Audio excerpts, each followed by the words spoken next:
사도행전 8장 4절부터 25절까지 말씀을 함께 봉독합니다.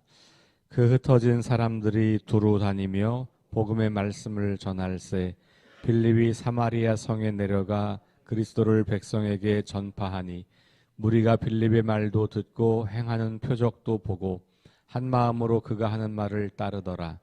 많은 사람에게 붙었던 더러운 귀신들이 크게 소리를 지르며 나가고 또 많은 중풍병자와 못 걷는 사람이 나으니 그 성에 있더라.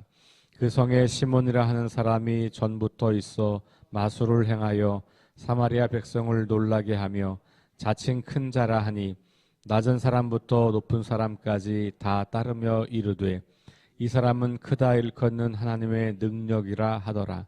오랫동안 그 마술에 놀랐으므로 그들이 따르더니 빌립이 하나님 나라와 및 예수 그리스도의 이름에 관하여 전도함을 그들이 믿고 남녀가 다 세례를 받으니 시몬도 믿고 세례를 받은 후에 전심으로 빌립을 따라다니며 그 나타나는 표적과 큰 능력을 보고 놀라니라.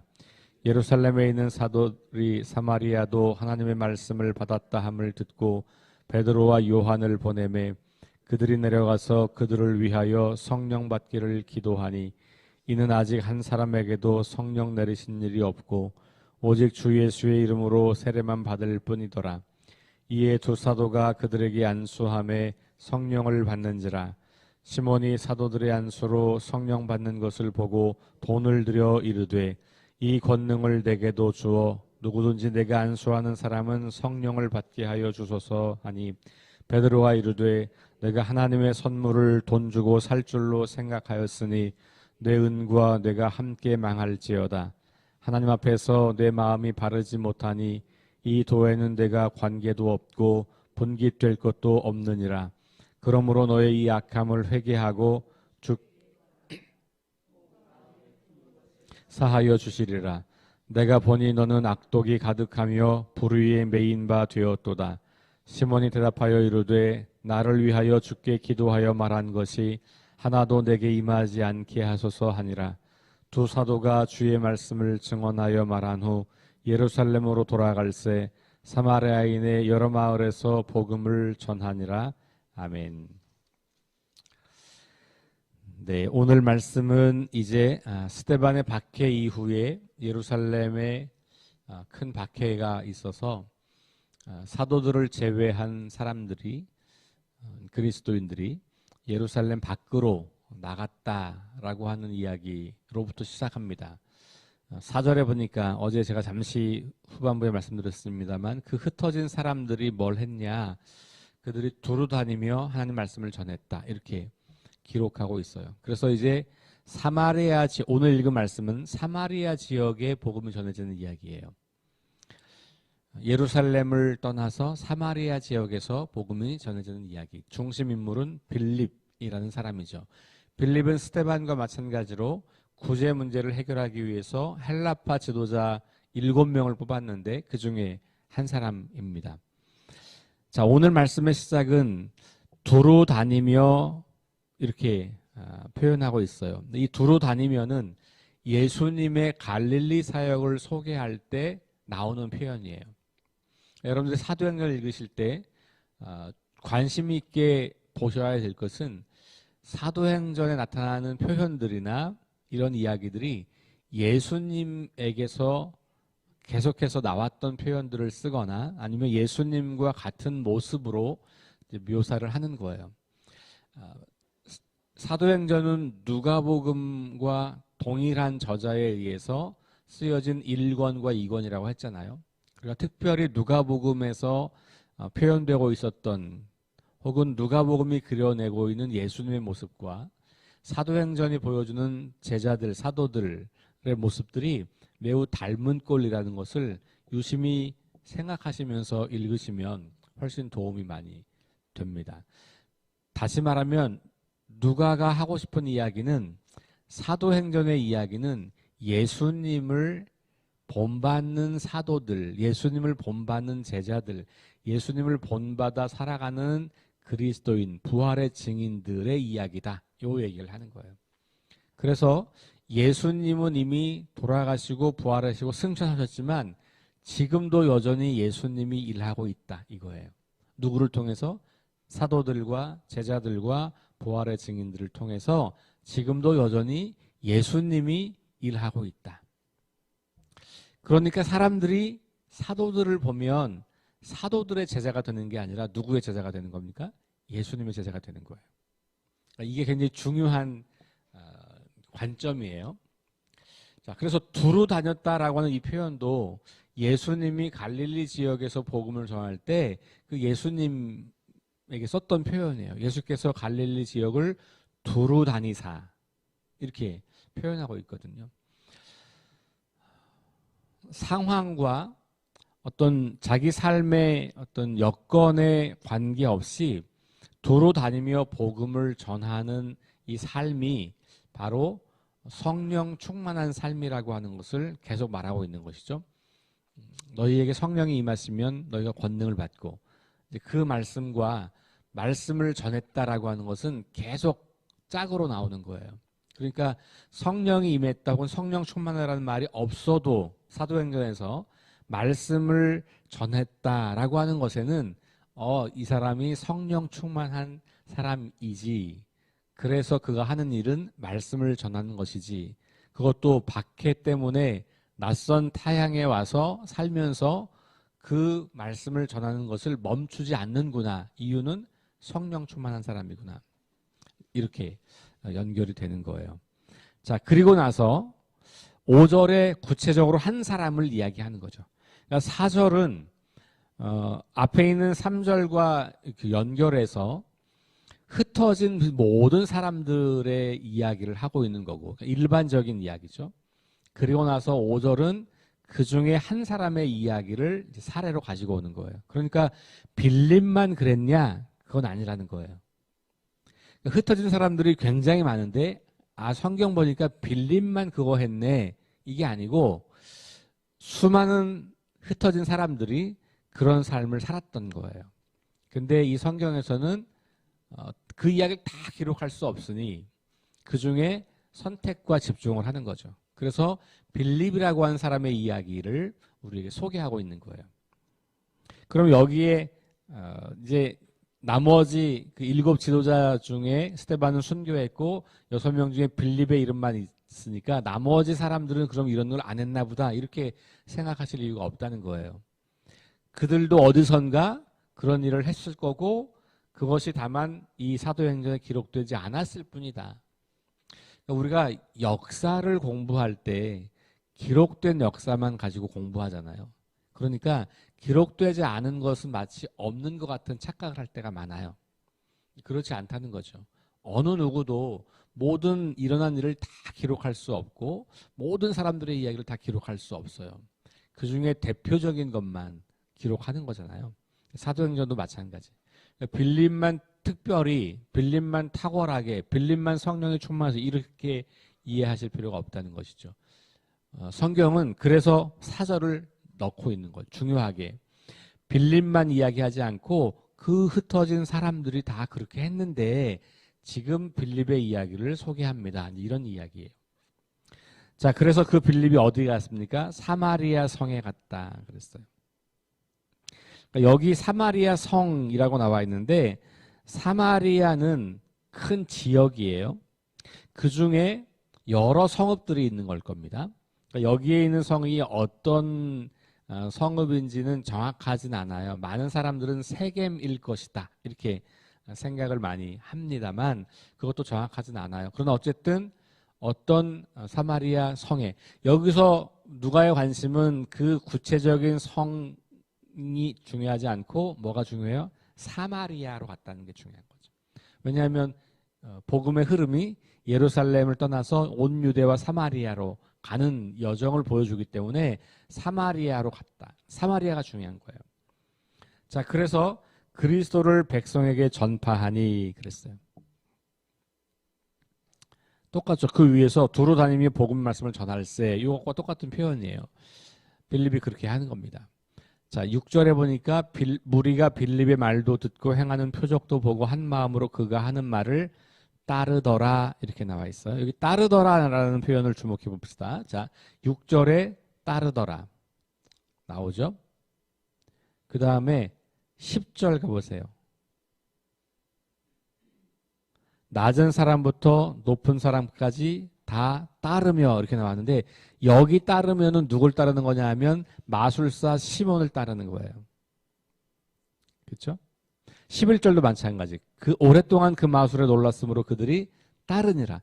그러니까 이 동네에서는 이 시몬이라는 하는 사람이 많은 기적과 이적을 행하는 사람이에요. 그러니까 사람들이 그 사람이 하나님이라고 생각하는 거예요. 여기 보니까 그렇게 나와 있잖아요. 그렇죠?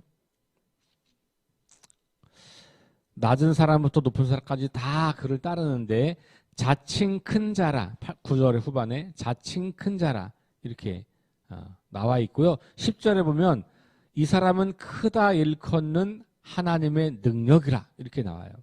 그러니까 이 당시에 여기에 있는 사람들은 이 시몬이 워낙에 그런 강력한 이적과 기사를 행하니까 그러니까 이 사람이 하나님인가 봐. 엄청 큰 분인가 봐. 이렇게 이제 했던 거죠. 그래서 사람들이 다 그를 따른 거예요. 자, 그런데 13절 보세요. 빌립이 거기서 전했어요. 그러니까 시몬도 믿고 세례를 받은 후에 전심으로 빌립을 따라다니며 그랬어요. 여기 지금 따르다는 단어가 여러 차례 반복되잖아요.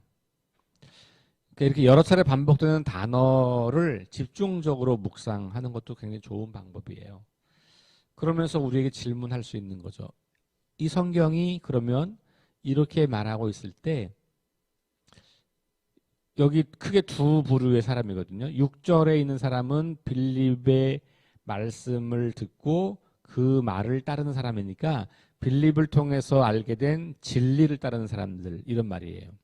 그리고 하나님을 따르는 사람들 이렇게 볼 수 있겠죠. 근데 이 사마리아 성에 있던 사람들은 시몬 그 사람의 이적과 표적을 보고 그를 따르는 사람들인 거예요. 그럼 나는 누구를 따르는 사람인가? 나는 내가 좋아하는 목사님을 따르는 사람인가? 아니면 그 목사님을 통해서 전달되고 있는 예수님을 따르는 사람인가? 요즘 우리 사회에는 특정 개인 목사님을 따르는 분들이 너무 많아요. 그분이 어떤 성향을 갖고 있는지, 그분이 훌륭하고 정말 탁월한 영성가인지 아니면 그렇지 않은지가 중요하지 않아요. 그런 분이면 따라도 되고 이런 차원이 아니고 우리는 목회자를 통해서 예수님을 따르는 사람들이 돼야 되는 거지. 그 목사님을 따르는 사람이 되면 안 되는 거예요. 모든 종류의 이단과 사이비는 자기를 따르게 하는 사람들이에요. 분별하셔야 돼요. 그분이 아무리 훌륭한 목사님이어도 아무리 탁월한 이적과 기사를 행하는 분이어도 그분을 따르는 게 아니에요. 그게 그분의 능력이 아니란 말이에요. 사마리아 성 사람들의 이야기는 바로 그거예요. 그 사람이 마치 능력이 있는 것처럼 그 사람을 따르는 거잖아요. 오늘날도 치유 이 은사를 행하시는 사역자들이 종종 있단 말이에요. 사람들은 자꾸 그 사람에게 뭔가 능력이 있다고 착각하는 거예요. 아니에요. 하나님이 그를 통해서 일하시는 거란 말이에요. 그러면 우리는 그 사람이 아니라 그 사람을 통해서 일하시는 하나님을 주목해야 되는 거잖아요. 그 사람에게 자꾸 우리의 시선이 가게 돼요. 이 시몬은 빌립을 따랐다고 나와 있잖아요. 빌립을 따랐다. 저는 이 표현이 시몬이 여전히 한계가 있다고 하는 것이 느껴지는 거예요. 결국 그 뒤에 이야기는 뭡니까? 시몬은 뭐에 관심이 있는 거예요? 빌립이 행하는 능력에 관심이 있는 거고 더 나아가서는 나도 이런 능력을 받아서 뭐 하고 싶은 거예요? 돈 많이 벌고 싶은 거예요. 왜냐하면 시몬은 그걸 돈 받고 그 일을 했단 말이에요. 그러니까 시몬에게 관심은 하나님이 아닌 거예요. 그러니까 베드로한테 혼나잖아요. 어떻게 하면 그 능력을 내가 사서 내가 기도만 해주면 그런 능력이 나타날까? 그 사람들이 나를 계속해서 큰 자로 하나님의 능력으로 여기면서 나에게 돈을 가지고 올까? 실은 시몬의 관심은 거기 있었던 거예요.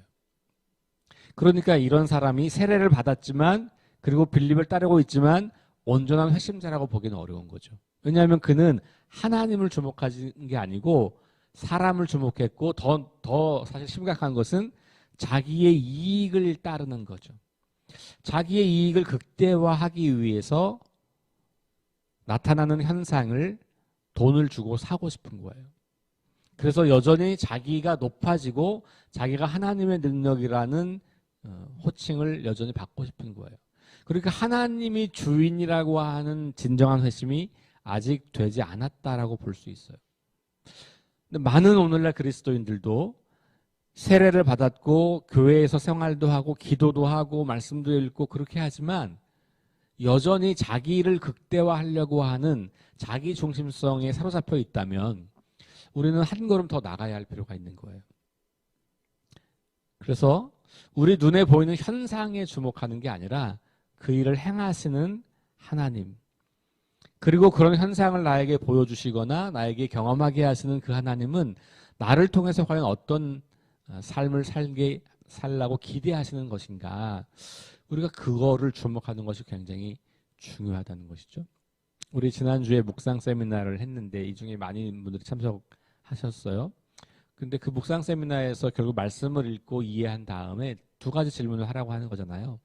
첫 번째 질문, 하나님은 어떤 분이신가? 하나님 누구신가? 두 번째 질문은 뭐예요? 하나님 나에게 기대하시는 게 뭔가? 그러니까 우리는 성경을 읽으면 하나님께서 나를 통해서 이 말씀을 통해서 나에게 뭘 기대하시는가를 찾아가는 거거든요. 그 얘기는 뭐냐면 말씀이 내 삶을 조정하는 역할을 하는 것이지 나는 가만히 있으면서 내가 말씀을 이용해서 뭘 하라는 게 아닌 거예요. 근데 우리는 자꾸 나에게 이 말씀이 어떻게 다가오는가라고 하는데 관심이 있어요. 나를 위로해 주나? 내 마음에 드나? 뭐 이런 게 관심이 있는 거죠. 그러니까 내 마음을 채우지 못하는 말씀은 피하고 나를 도전하는 말씀은 회피하고 그냥 나한테 내가 듣기 좋은 말만 듣고 싶은 것이죠. 근데 하나님이 뭘 기대하시냐? 주어가 하나님이 돼야지 돼요. 하나님은 누구시냐? 하나님은 뭘 원하시냐? 하나님 내가 어떻게 달라지길 원하시냐? 하나님 내가 어떻게 내 삶을 바꾸길 원하실까? 여기에 관심이 있어야 된다는 것이죠. 나의 변화에는 아무런 관심이 없고 나한테 어떤 이익이 될 건가만 관심이 있는 것이 바로 이 시몬의 태도와 큰 차이가 없는 태도인 거죠. 자, 어쨌든 사마리아 성에서 이와 같이 놀라운 일들이 일어나고 있어요. 근데 이 중간에 이 시몬 이야기와 빌립이 초기에 전했던 이야기의 그 중간 지점에 어떤 표현이 있냐면 그 성에 큰 기쁨이 있더라. 8절이에요. 그 성에 큰 기쁨이 있더라. 그러니까 시몬의 이야기가 나오기 전에 이 사마리아 성에서의 사역을 통해서 그 결과가 뭐냐면 그 성에 큰 기쁨이 있더라. 그러니까 시몬의 이야기를 꺼내기 전에 이 빌립의 이야기를 하고 결말을 기쁨으로 끝냈다는 거예요. 그리고 나서 시몬의 이야기를 하는 이야기는 이 시몬의 능력, 이게 대단한 능력을 하는 사람인데 시몬의 능력보다 빌립을 통해서 일하시는 성령님의 능력이 훨씬 더 크다라는 것을 보여주고 있는 것이죠. 그리고 실제로 그것이 사람들의 삶을 기쁨으로 바꾸었다는 거예요.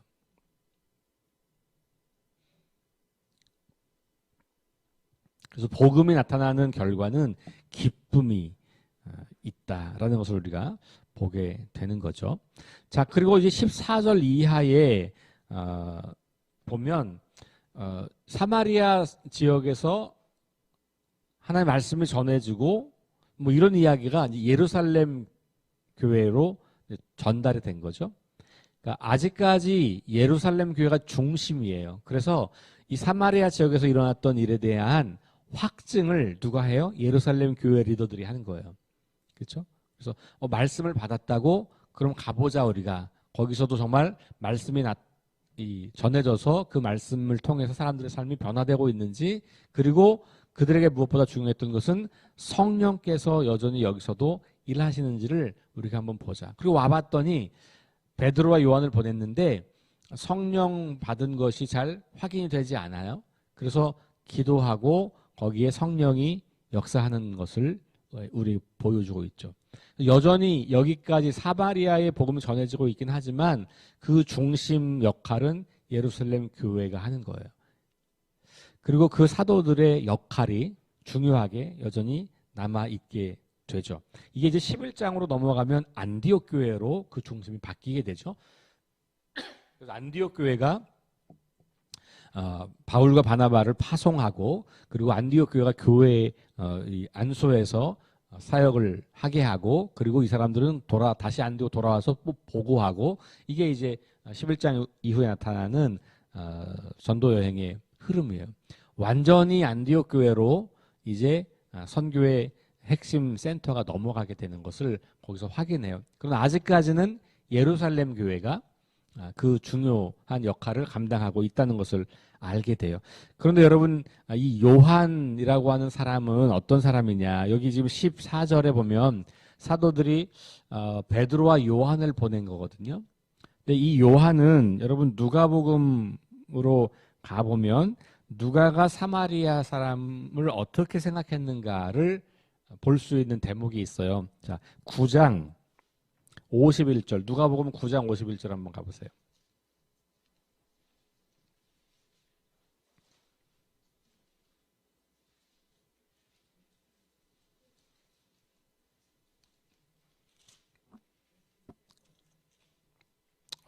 잠깐만요. 제가 잘못 썼네요.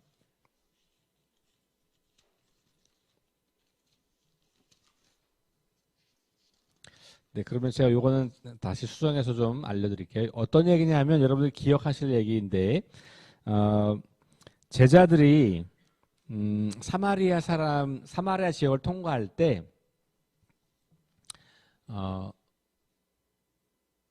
예수님을 환영하지 않아요. 그러니까 제자들과 예수님이 사마리아를 갈 때 사마리아 사람들이 예수님의 일행을 영접하지 않아요. 그랬을 때 요한이 뭐라고 예수님에게 말하냐면, 주님, 여기에 불을 내려서 얘네들을 다 심판해 주세요 라고 요청을 하는 장면이 나와요. 이게 무슨 얘기입니까? 예수님의 제자들을 사마리아에 대해서 어떻게 생각하는 거예요? 여긴 구원이 없는 거예요. 그리고 여기는 하나님을 대적하는 그런 동네인 거죠. 이게 실제로 그 당시 유대 사람들의 생각이었거든요. 이게 뭐 요한만 유난히 그랬냐? 그러지 않아요. 대부분의 사람들이 사마리아 지역에서 하나님의 일하심은 없다라고 보는 거예요. 그리고 거기에 가서 하나님을 전할 필요도 없는 거예요. 그런데 사도행전으로 넘어오면 이제 그 요한, 베드로와 요한이 사마리아에서도 하나님의 말씀을 받고 거기서 성령이 역사하는 것을 눈으로 확인하는 거예요. 그리고 여러분 이제 15장으로 건너가면 예루살렘 공의회에서 베드로나 뭐 다른 제자들이 이 이방인들이 유대인처럼 되지 않아도 괜찮다, 구원이 가능하다라는 것을 변호하게 되죠. 그러니까 이런 것들이 복음의 확장에서 굉장히 중요한 인식의 전환이에요. 이 사도행전은 우리에게 그런 걸 보여주고 있는 거죠. 그래서 이 베드로와 요한의 이 이야기를 통해서 우리가 이제 그 사마리아에서 하나님 말씀이 전해지고, 그리고 거기에서 성령이 임하고, 그래서 그 사람들이 구원을 경험하는 것을 우리가 보게 되는 거죠. 자, 그런 이야기가 이제 그 뒤에 나오게 됩니다.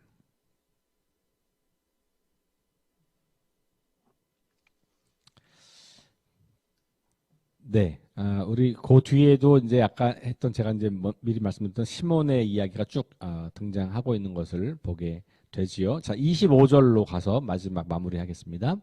25절 두 사도가 주의 말씀을 증언하여 말한 후 사마리아에서 예루살렘으로 돌아갈새. 자, 그 다음 표현이 중요해요. 그냥 돌아가지 않고 어떻게 했어요? 사마리아 여러 마을에서 복음을 전하니라. 그들이 사마리아 사람들이 말씀을 받았대. 거기서도 말씀을 전해졌대. 그래서 와서 확인을 했어요. 정말이에요. 그리고 더군다나 이들은 아직 성령이 임하는 걸 몰라서 기도하면서 성령이 임하시는 것도 봤어요. 그러니 1장 8절 다시 올라가는 거죠. 성령이 너에게 임하셔서 너희가 권능을 받고 예루살렘과 온 유대와 사마리아와 땅끝까지 이르러 증인되리라. 이게 예수님 하신 그 말씀이 기억나는 거죠. 정말이네. 사마리아 땅에서도 복음이 전해지는 게 가능하고 실제로 되네. 우리가 그동안 오랫동안 사마리아를 멸시하고 무시하고 여기는 불이 내려서 심판받아야 되는 그런 사람들로 생각했던 이것이 얼마나 교만했던 생각인가가 깨달아지면서 예루살렘으로 그냥 돌아가는 게 아니고 가면서 여러 성읍에 들려서 복음을 전하고 갔다. 그러니까 이제는 예루살렘에 머물러 있던 사도들, 특별히 유대인 출신 그 사도들도 사마리아에서 복음을 전한 이야기가 나오는 거죠. 여기 스데반이나 빌립은 실제로는 유대파는 아니었잖아요. 헬라파 지도자였기 때문에 그들은 다른 땅에서 복음을 전하는 것이 비교적 쉬운 사람들이었어요. 그러나 유대인 출신, 예수님의 12제자 출신들에게는 아직까지는 그것이 예수님 말씀하셨음에도 불구하고 마음으로까지 그게 달라지지 않았는데 이제 오늘 그 이야기를 여기서 보여주고 있는 거죠. 하나님께서 이렇게 사람들을 통해서 섬세하게 이 역사를 이끌어 가시는 것을 오늘 우리가 보게 됩니다. 자, 오늘 이야기 우리 좀 정리하시면서 여러분들과 제가 오늘 이 시대를 살아가면서 성령의 임재를 경험하고 성령님이 내 안에서 늘 내주하시는 것을 믿음으로 고백하시고 산다면 이미 우리는 성령 충만한 사람인 거예요. 성령 충만을 받기 위해서 애를 쓰지 않으셔도 괜찮아요. 이미 성령님은 우리 안에 계신 분이고 우리에게 말씀하고 계신 분이에요. 그럼 성령 충만은 뭐냐? 내가 그분과 가깝게 소통하느냐의 문제예요. 내가 그분을 늘 의식하고 바라보느냐의 문제예요. 안 계셔서 멀리 계셔서 불러야만 오시는 분이 아닌 거예요. 늘 말씀하고 계신 분이라는 거죠.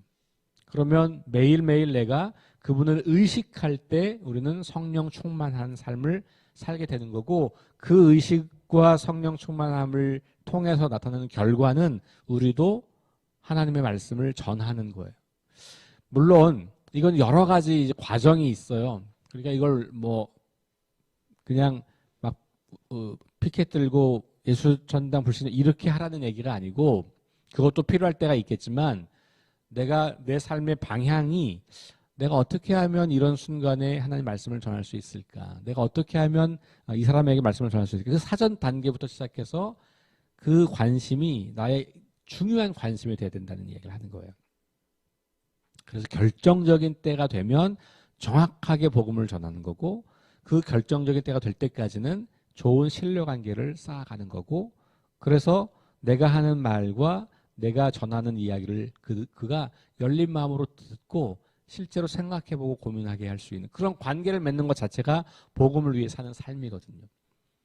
그러니까 무턱대고 나가서 예수 믿으세요라고 말하는 그것만 하라는 얘기가 아니라는 거예요. 그들과 함께 살아가는 모든 삶의 과정을 목적을 예수의 말씀을 전하고 하나님 나라를 전하는 것 이것이 내 삶의 궁극적 목적과 인생의 방향이 되면 무슨 일을 하든지 어떤 상황에 있든지 간에 그러한 삶을 향해서 계속 나아갈 수 있다라고 하는 것을 기억하시면서 오늘 주어진 하루도 내가 어떻게 그 일을 감당할지 고민하시면서 기도하시면서 살아가게 되는 복된 날 될 수 있기를 주의 이름으로 축원합니다. 우리 함께 기도합시다. 하나님 감사합니다. 사마리아 지역에서 복음이 전해지는 이야기를 우리가 함께 보았습니다. 박해를 받고 흩어진 사람들이 그 일을 했다는 것에 주목합니다. 환경이 좋아서, 돈이 많아서, 능력이 많아서, 여유가 있어서, 훈련을 잘 받아서 그러지 않고 그것이 자기에게 주어진 삶의 이유이기 때문에 어떤 상황에서도 그 일을 했던 사람들의 이야기, 그 이야기 앞에 우리 자신을 비추어 봅니다. 이런저런 핑계를 대면서 끊임없이 말씀을 전하는 것을 뒤로 미루기만 하는 것은 아닌지 생각해 봅니다. 빌립의 이야기, 시몬의 이야기를 통하여서 내가 정말로 예수님을 따르고 있는 사람인지, 하나님을 따르고 있는 사람인지, 아니면 표적과 이사를, 기적을 따르는 사람인지, 아니면 그렇게 큰 능력이 있어 보이는 사람을 따르고 있는 사람인지 우리 스스로를 돌아봅니다. 말씀을 통하여서 우리가 따라야 할 분이 하나님이시고 예수 그리스도이신 것을 바라보게 하시니 감사합니다. 하나님, 우리의 시선을 들어서 하나님을 주목하고 예수 그리스도를 바라볼 수 있도록 인도하여 주옵소서. 하나님, 이제 복음의 확장이 계속해서 이어가는 것을 우리가 말씀을 통해서 봅니다. 사도행전에서 이런 사람들을 통해서 일하셨다면 오늘 이 시대에는 바로 우리를 통해서 그 일을 행하실 주님을 기억해 봅니다. 우리가 이렇게 복음의 증인으로 우리의 삶을 살아갈 때 주님께서 우리를 통하여서 하나님 하고 싶은 그 일을 잘 이루어 가시는 것을 기억합니다. 우리를 사용하여 주옵소서. 예수님 이름으로 기도합니다. 아멘. 네 가지 기도 제목 가지고 함께 기도하시고 개인 기도하고 돌아가겠습니다. 부활의 능력과 소망을 품고 하나님 나라를 증언하고 살아내게 하소서. 사도행전에 읽는 동안에 끊임없이 이 기도가 여러분들의 기도가 되면 좋겠어요. 하나님 말씀이 기준이 되게 하소서. 김유동 권사님의 의식회복과 질병과 연약함으로 고통당하는 사람들을 치유해 주십시오. 전쟁과 자연재해와 가난과 억압으로 고통당하는 지구촌 이웃들에게 은혜를 베풀어 주십시오. 우리 함께 합심해서 기도하시고 개인 기도하고 돌아가겠습니다.